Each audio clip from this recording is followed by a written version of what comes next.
நம்ம தமிழ் சமூகத்தில் கல்யாணம் அப்படின்றது ரொம்ப முக்கியமான ஒரு விஷயம். நான் செட்டில் ஆகிட்டு இதுக்கப்புறம் தான் கல்யாணம் பண்ண போகிறேன் அப்படின்னு சொல்லக்கூடிய இளைஞர்கள் இப்போ அதிகரிச்சுக்கிட்டே வராங்க. இந்த சூழலில் கல்யாணம் அப்படின்றது எந்த வயசில் சரியாக இருக்கும் அப்படின்னு மக்கள் யோசிக்கிறாங்க அப்படின்றத மக்கள் மனசில் கேட்டோம்.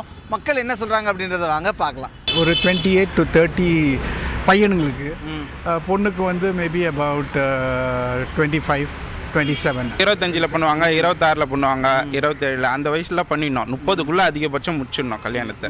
ஓகே, நீங்கள் எத்தனை வயசில் கல்யாணம் பண்ணீங்க? நான் ஒரு 27ல். 27ல் பண்ணீங்க. 27ல் பண்ணுறது கரெக்டாக இருக்குன்னு நினைக்கிறீங்க? ஆமாம், கரெக்டாக இருக்கும்.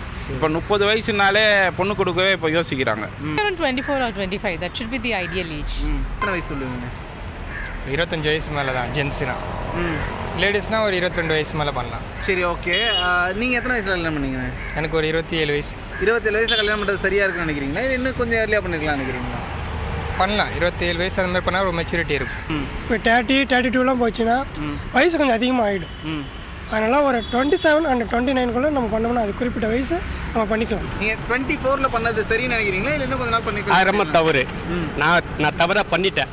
28, 29ல் பண்ணால் நம்மளுக்கு வந்து அப்பா அம்மா எப்படி இருக்கணும், நம்ம ஃபேமிலி ரன் பண்ணணும், நம்மளுக்கு அந்த மெச்சூரிட்டி வரும். 28 மேலுக்கு, 24 ஃபீமேல்.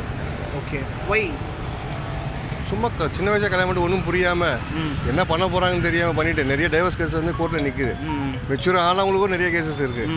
அதனால் 1 to 1 அண்டர்ஸ்டாண்டிங் வேணும்னா அந்த ஏஜ் தான் கரெக்டான ஏஜ். அது இண்டிவிஜுவலாக ஏர்னிங் இருக்கணும். இவங்க படித்து முடிக்கிறது 21 வயசு ஆகிடும். சம்பாதிச்சு செட்டில் ஆகிட்டாங்கன்னா பண்ணிக்கலாம்.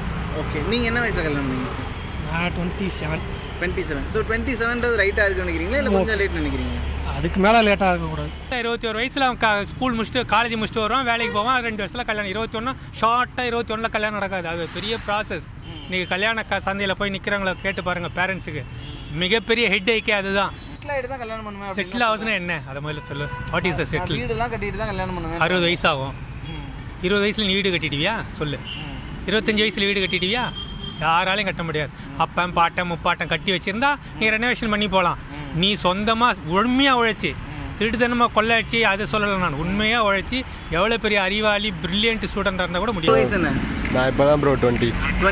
எத்தனை வயசில் கல்யாணம் பண்ணலான்றீங்க? 25 அப்போ. 25ல் என்னெல்லாம் விஷயம்லாம் இருந்தால் கல்யாணம் பண்ணலாம் அப்படின்னு முடிவு பண்ணுவீங்க நீங்கள்? ஒரு ஜாப் வேணும் ப்ரோ, முக்கியமாக ஜாப் வேணும். ஓகே, நமக்குன்னு ஒரு வீடு, யாருக்கிட்டையும் போய்ட்டு நிற்கக்கூடாது ப்ரோ. ஏஜ் வந்து 24, 28ல் பண்ணலான்னு. 28ல் பண்ணலாம். அதெல்லாம் வந்து 30 வயசுக்கு கரெக்டாக இருக்கும். சரி, நீங்கள் எத்தனை வயசில் கல்யாணம் பண்ணீங்க? நான் பண்ணும்போது 32ங்க. 32 கல்யாணம் பண்ணுறது ஓகே சரியாக இருக்குன்னு நினைக்கிறீங்க? இந்த வயசில் கல்யாணம் சரியாக இருக்கும். ஆமாம். உங்களுக்கு எத்தனை வயசாச்சு? எனக்கு 21 தான். 21. எத்தனை வயசில் கல்யாணம் பண்ணலான்றீங்க நீங்கள்? அதான் 28, 29. சரி, கல்யாணத்துக்கு முன்னாடி இதெல்லாம் பண்ணணும்னு நீங்கள் நினைக்கிற விஷயம் எது? கல்யாணம் முன்னாடி பண்ணிடணும்னு நினச்சோன்னா நான் ஃப்ரீயாக இருக்கலாம். நம்ம சம்பாரிச்சு நம்ம பார்த்துட்டு கரெக்டாக இருக்கலாம். 25, 21. 25 வயசில் கல்யாணம் பண்ணலாம். அந்த வயசில் கல்யாணம் பண்ணுறது முன்னாடி என்னென்ன விஷயம்லாம் கவனிக்க நினைக்கிறீங்க? இதெல்லாம் இருந்தால் கல்யாணம் பண்ணலாம் 25 வயசில் அப்படின்னு நினைக்கிறீங்க? வெல் செட்டில்டு, அதுக்கப்புறம் குழந்தையும் மனைவியும் வச்சு காப்பாற்றுற தன்னம்பிக்கை. ஓகே, இருந்தால்